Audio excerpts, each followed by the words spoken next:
এই রকম তসবি দানা এইটা এইভাবে ছিঁড়ে পায়ের নিচে নেবেন কেন? এইটার মাধ্যমে মুহাম্মদ সাল্লাল্লাহু আলাইহি সাল্লামকে অপমান করা হয়।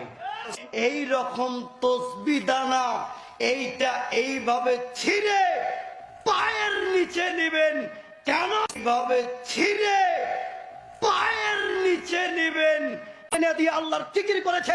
যদি তুমি প্রমাণ করতে পারো তাহলে আমি এই সাতনাই পাড়া থেকে বলে যাচ্ছি, এখন এই প্রমাণ হয়ে গেলে এই জায়গাতেই আপনাদের পায়ের জুতা দিয়ে আমি গলা বানিয়ে মালা বানিয়ে এইখান থেকে চলে যাব, জিন্দিগিতে নীলফামারিতে ঢুকবো না।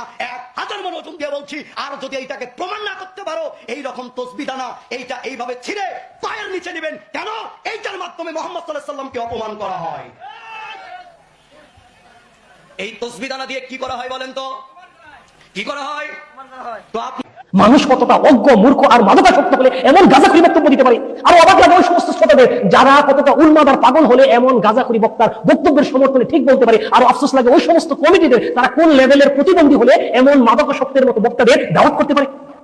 আমি তো চ্যালেঞ্জ করে বলতে পারি, আল্লাহ নবী সাল্লাল্লাহু আলাইহি সাল্লাম থেকে আজ পর্যন্ত ইসলামের ইতিহাসে কোনো দিন কোনো কালে কোনো যুগে এই মসজিদের মিম্বর আর ওয়াজের মঞ্চ থেকে এই পরিমাণ মিথ্যা অযথার অশ্লীল কথা বলা হয় নাই, যেই পরিমাণ মিথ্যা অযথার অশ্লীল কথা বর্তমান সময়ে আমরা বক্তারা দেদারসে বলেই যাচ্ছি।